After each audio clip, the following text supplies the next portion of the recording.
Para, escuta e pensa. Segunda temporada. Episódio 1. A culpa é das companhias? Apresentação do problema do livre-arbítrio. Olá. Este é o episódio 1 da temporada 2 da série Para, escuta e pensa. A filosofia em podcast. Exatamente como acontecia na primeira temporada, em cada episódio haverá um Wall-E filosófico para descobrir. Trata-se de um erro voluntário que te desafio a encontrar. A solução para o Wall-E filosófico será explicada no final do episódio seguinte.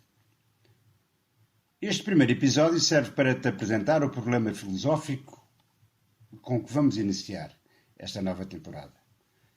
A filosofia começa sempre com um problema e encontra, mais tarde ou mais cedo, sempre solução para eles.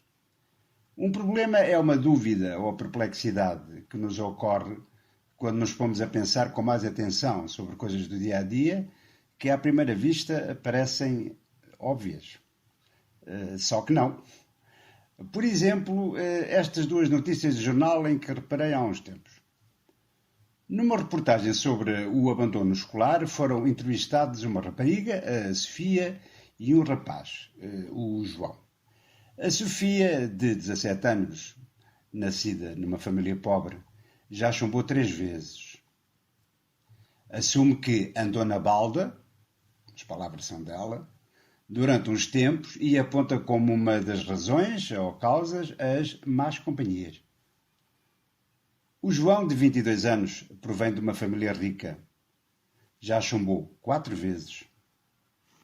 Quando lhe perguntaram por que motivos, disse que os problemas começaram quando foi expulso do colégio, por perturbar as aulas. O João padece de uma doença de foro neurológico chamada síndrome de Tourette. Ou seja, ambos justificam a sua conduta, comportamento, com fatores exteriores à sua vontade. O João com a doença, a Sofia com as influências sociais. Será que faz sentido responsabilizar o João e a Sofia pelo seu fracasso? À primeira vista, os casos parecem completamente diferentes. Mas serão realmente? Vamos ver o caso do João. Não existe cura para esta doença. É apenas possível atenuarem-se os efeitos com medicação. Popularmente, a doença é muitas vezes designada por doença dos tiques. Os tiques podem ser palavrões ditos repetidamente em voz alta, fora do contexto. Podem ser movimentos bruscos e estranhos, caretas, movimentos espásmicos, fazer sons de animais, entre outros gestos. É difícil imaginar uma aula normal com alguém que se mexe, remexe, se levanta e se põe a andar pelo meio da sala. Ou que lança gritos e quem sabe, palavrões no meio da aula. Quero agora que te coloques no papel do João. Quando ele se levanta bruscamente ou se põe a gritar na aula, de quem é a responsabilidade, afinal? É da doença dele? Ou é dele? Pelo que acabámos de ler, de ouvir, parece difícil atribuir responsabilidades. Isto porque os atos não são uma escolha sua. Ele, de certo, preferiria não ter aquela doença que tanto desembaraços lhe causa, não é? Portanto, a conclusão a retirar parece ser a de que o João não é responsável por esses comportamentos estranhos que, ditados pela sua doença, estiveram na base da sua expulsão da escola. Chegou agora a vez da Sofia. No seu caso, não se trata de uma doença. Ela justifica o seu insucesso escolar com as companhias, ou seja, atribui as responsabilidades aos amigos com quem se dava na altura. Ora, se compararmos com o caso do João, vemos logo que há aqui uma diferença fundamental. Enquanto o João não poderia evitar ter a doença, a Sofia poderia ter evitado andar com aquelas companhias. Todos nós conhecemos na escola e fora dela também pessoas com quem nos identificamos mais ou nos identificamos menos. Acabamos por nos associar a determinados grupos e não a outros, por razões várias. Porque temos a mesma idade, ou os mesmos gostos musicais, ou porque praticamos o mesmo desporto, ou porque somos vizinhos, por exemplo.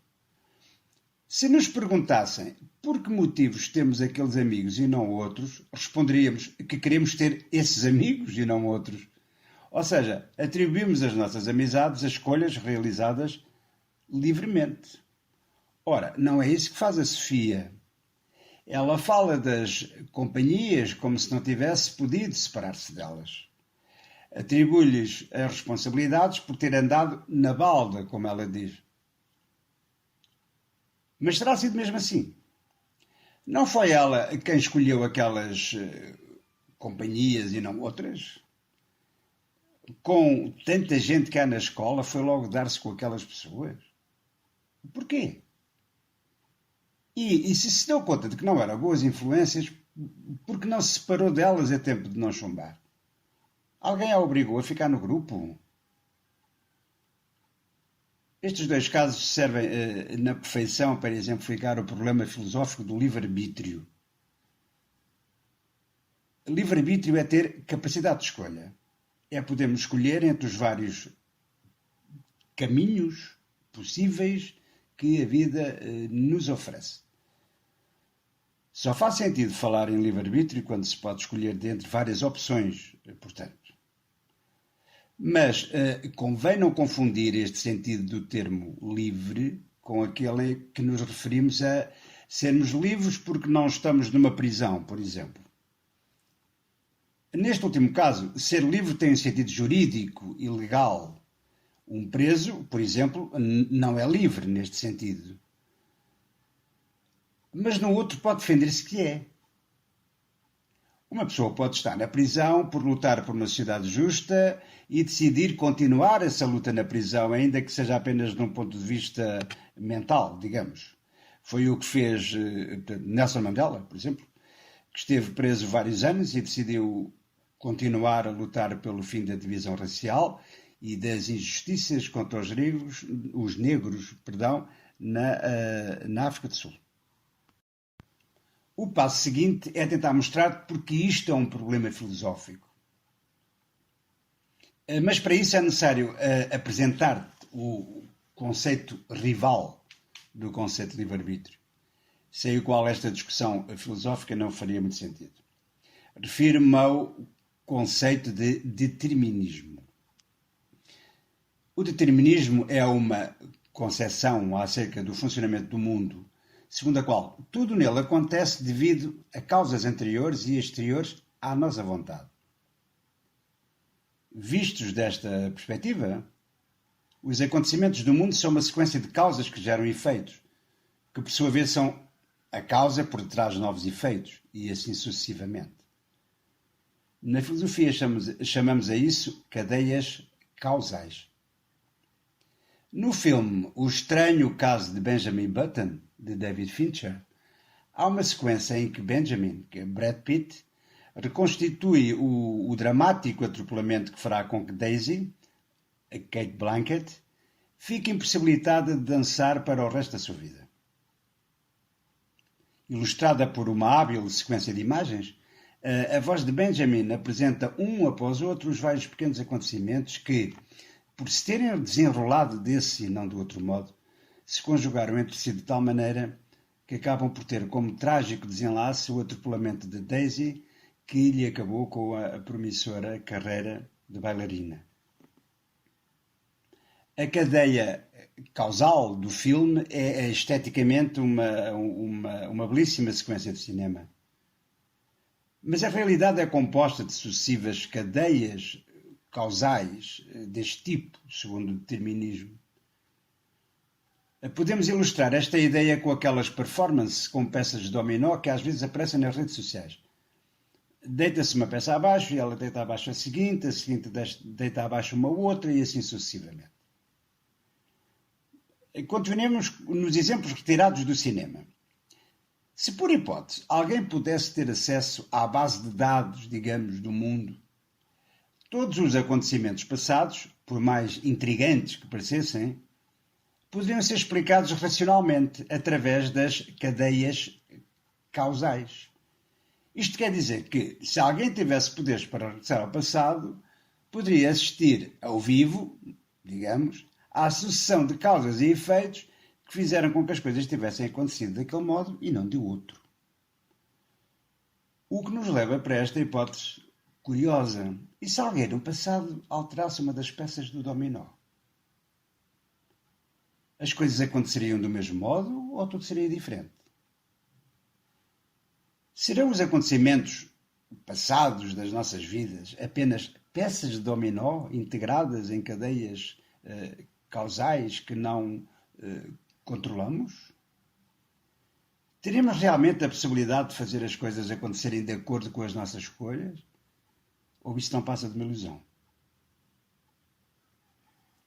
No filme Efeito Borboleta, realizado por Eric Bress e Mickey Gruber, o que nele vai acontecendo é bem parecido com um alucinante e imprevisível efeito dominó, e vai já perceber o porquê.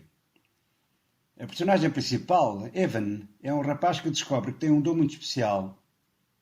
Ele consegue voltar ao seu passado para tentar mudar acontecimentos que estiveram na origem de coisas más da sua vida e das pessoas de quem ele mais gosta.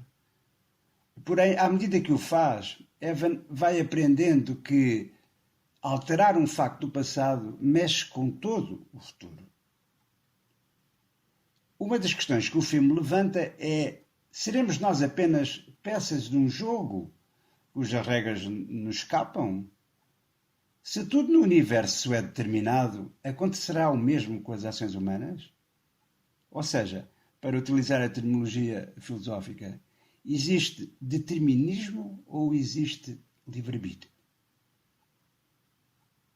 Os filósofos que defendem uma coisa ou outra são designados por incompatibilistas. Porquê incompatibilistas? Porque defendem que a existência de determinismo não é compatível com a existência de livre-arbítrio. Ou existe um, ou existe o outro. Uma disjunção exclusiva, portanto. Mas há quem defenda que há um meio termo. Existe determinismo e também existe livre-arbítrio. Ou seja, uma disjunção inclusiva.